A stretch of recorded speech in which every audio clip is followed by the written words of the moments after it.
Ma'asyiral muslimin rahimakumullah. Kita sekarang hampir berada pada pertengahan bulan Sya'ban, yang insyaallah sebentar lagi kita akan memasuki bulan Ramadan. Bulan Sya'ban ini memiliki kedudukan yang mulia. Secara bahasa ada beberapa arti tentang kata-kata Sya'ban ini. Di antaranya yang disampaikan oleh Ibnu Hajar Al-Asqalani dalam kitab Fathul Bari. Beliau menyampaikan bahwa Sya'ban ini secara bahasa bermakna berpisah. Karena orang-orang Arab pada zaman dahulu, pada awal bulan atau pada awal bulan Sya'ban ini, mereka terpisah, berpencar untuk mencari sumber-sumber air. Ada juga pendapat lain bahwa dikatakan bulan ini adalah bulan Sya'ban karena orang-orang Arab pada zaman jahiliyah, mereka setelah melakukan berbagai macam peperangan ya, dan mereka di bulan Rajab. Bulan Rajab adalah salah satu bulan yang diharamkan oleh Allah Ta'ala, tidak boleh melaksanakan peperangan. Ada 4 bulan yang disebut Ashhurul Hurum. Ada bulan Rajab, kemudian Qa'dah, Dzulhijjah dan Muharram. Nah, setelah bulan Rajab itu orang-orang Arab terpencar ke sana kemari, berpisah ke sana kemari setelah melakukan sekian banyak rangkaian peperangan. Mereka istirahat di bulan Rajab dan mereka berpencar ke sana sini. Nah, inilah makna antara secara bahasa dan penggunaan kenapa bulan ini disebut dengan bulan Sya'ban. Yang makna lainnya secara bahasa juga bisa bermakna bercabang ya, dari kata-kata sya'abah. Nah, jamaah sekalian, paling tidak ada 3 poin atau 3 momentum yang menjadikan bulan ini adalah bulan yang mulia. Yang pertama adalah bahwa bulan ini adalah menjadi waktu, momentum dilaporkannya amal-amal manusia secara tahunan. Amal manusia ini dilaporkan oleh malaikat dalam beberapa periode. Ada yang periode harian, yaitu setiap waktu sholat subuh itu laporan untuk amal-amal sepanjang malam, dan setiap waktu sholat asar laporan untuk amal-amal sepanjang siang. Jadi malaikat bolak-balik ke langit sana bergantian untuk melaporkan amal manusia setiap harinya 2 kali. Maka hendaknya kita berusaha bersungguh-sungguh untuk melaksanakan sholat subuh dengan berjamaah, dan begitu pula sholat asar dengan berjamaah. Karena pada waktu-waktu itulah malaikat melaporkan amal-amal kita ke langit sana. Sedangkan periode atau tahap yang kedua adalah laporan pekanan. Ada beberapa referensi hadis yang bisa kita jadikan sebagai rujukan. Laporan pekanan ini adalah setiap hari Senin dan Kamis. Dalam hadis riwayat Tirmidzi, Rasulullah SAW bersabda, "Tu'radul a'malu yaumal itsnaini wal khamis." Dilaporkan amal-amal manusia itu setiap hari Senin dan Kamis. Fa uhibbu an yu'rada amali wa ana shaimun. Dan aku suka pada saat dilaporkannya amalku itu pada saat aku berpuasa.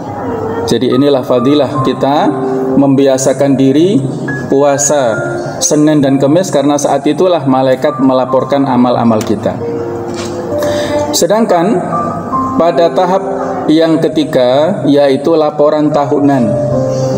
Setiap tahun, yang ini disebutkan dalam sebuah hadis, suatu saat Usama bin Zaid itu bertanya kepada Rasulullah SAW, "Wahai Rasulullah, saya melihat Anda sering sekali berpuasa pada hari-harinya di bulan Sya'ban.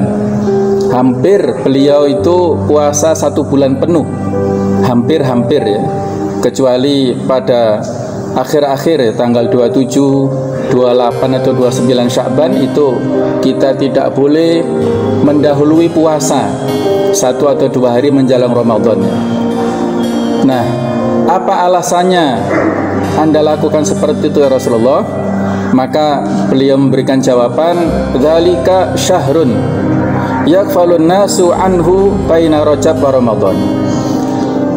Itu adalah 1 bulan yang mana orang-orang banyak melupakannya, banyak melalaikannya, bulan yang berada antara Rajab dan Ramadan. Nah, orang-orang banyak yang melupakan bulan Sya'ban ini. Huwa syahrun turfa'u fihi al-a'malu ila rabbil alamin. Padahal bulan Sya'ban inilah bulan di mana amal-amal dilaporkan kepada Allah Rabb semesta alam. Fa uhibbu an yurfa'a amali wa ana shaim. Aku suka untuk dilaporkan amalanku kepada Allah Ta'ala pada saat aku melaksanakan puasa. Jadi alasannya mirip dengan puasa Senin ataupun Kamis. Setiap kali dilaporkan pekanan, maka beliau ingin laporannya pada saat itu adalah beliau sedang berpuasa, dan beliau memperbanyak puasa pada bulan Sya'ban karena ini adalah momentum laporan tahunan yang saat itu beliau mengharapkan saat dilaporkan itu juga dalam keadaan puasa. Maka inilah jamaah sekalian, hal yang penting yang pertama yang perlu untuk kita sadari dan kita fahami, kita laksanakan bersama. Mari kita memperbanyak puasa pada hari-hari di bulan Sya'ban ini. Apakah disesuaikan waktunya Senin Kamis boleh, apakah Ayyamul Bid 13, 14, 15 di bulan ini boleh, apakah memang misalnya puasa Daud pada bulan ini saja juga boleh, ataukah setiap hari puasa untuk niat puasa Sya'ban juga boleh. Semua itu adalah dalam rangka sebagai persiapan kita untuk memasuki bulan puasa yang murni, yaitu bulan Ramadan. Yang kedua, jemaah sekalian, Sya'ban ini adalah merupakan bulan yang mulia karena pada bulan inilah dialihkannya kiblat dari Al-Masjidil Aqsa yang ada di Palestina ke Al-Masjidil Haram yang ada di Mekah. Kita ketahui bersama bahwa setelah turun kewajiban sholat 5 waktu, maka Rasulullah SAW sholat bersama dengan kaum muslimin menghadap ke Baitul Maqdis atau ke Al-Masjidil Aqsa yang ada di Palestina kurang lebih selama 16 atau 17 bulan. Maka orang-orang Yahudi merasa gembira, merasa GR atau kedirumongso, ya, seolah-olah Nabi Muhammad ini mengagungkan tempat mereka dan berkiblat kepada kiblat mereka, yaitu di Palestina sana. Maka Rasulullah SAW sering menengadahkan wajahnya ke langit, memohon petunjuk dari Allah Ta'ala dan memohon supaya kiblatnya dialihkan kepada kiblat Nabi Ibrahim yang ada di Makkah yang berupa Ka'bah itu. Maka turunlah surat Al-Baqarah 144, qad nara taqalluba wajhika fis sama' falanuwalliyannaka qiblatan tardoha. Kami telah melihat kamu sering menengadahkan wajah ke langit, maka kami berikan perintah kepadamu untuk mengalihkan kiblat ke Masjidil Haram yang ada di Mekah itu. Falanuwalliyanaka qiblatan tardoha, maka hadapkanlah wajahmu kepada kiblat yang kamu sukai yang ada di Mekah itu. Maka saat itu kaum muslimin sholat, pada saat itu sholat ada yang mengatakan sholat duhur, ada yang mengatakan sholat asar di sebuah masjid di Madinah, yang masjid ini diabadikan menjadi namanya adalah Masjid Al-Qiblatain. Ada 2 mihrab yang ada di situ. Mihrab yang menghadap ke Baitul Maqdis itu tidak terawat, tidak ada karpetnya, sedangkan mihrab yang menghadap ke Masjidil Haram itu terawat karena difungsikan sampai sekarang. Inilah merupakan peristiwa besar pengalihan kiblat yang terjadi pada bulan Sya'ban tahun 2 Hijriah. Nah, kemudian yang ketiga jamaah sekalian, momentum dan peristiwa lain yang juga tidak kalah pentingnya adalah bahwa pada bulan Sya'ban inilah turun perintah dari Allah Ta'ala untuk kaum muslimin semuanya bersolawat kepada junjungan Nabi besar kita Muhammad sallallahu alaihi wasallam, yaitu di surat Al-Ahzab ayat 56. Innallaha wa malaikatahu yusholluna 'alan nabi ya ayyuhalladzina amanu shollu 'alaihi wasallimu taslima. Itu diturunkan pada bulan Sya'ban. Sesungguhnya Allah dan para malaikatnya bersolawat kepada Nabi. Solawat dari Allah adalah maksudnya puji-pujian.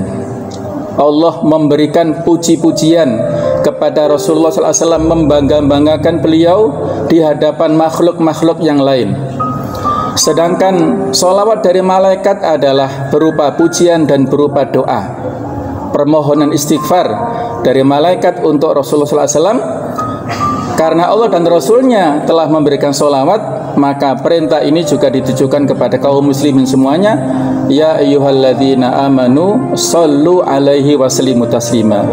Wahai orang yang beriman, berikanlah solawat kepadanya dan berikanlah salam kepadanya. Solawat dari kita semuanya adalah kita mendoakan yang terbaik, tahiyatan wa ta'ziman, dalam bentuk penghormatan, dalam bentuk ta'zim kepada Rasulullah Muhammad SAW, dan rasa syukur kita atas diutusnya beliau yang membawa risalah Islam, sehingga kita semuanya sekarang berada di dalam naungan aturan Islam yang menjadi rahmatan lil alamin.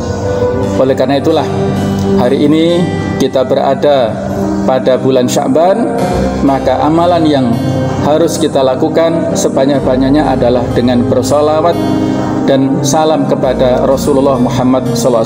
Minimal kita katakan Allahumma sholli ala Muhammad atau Allahumma sholli ala Muhammad wa ala ali Muhammad dan seterusnya.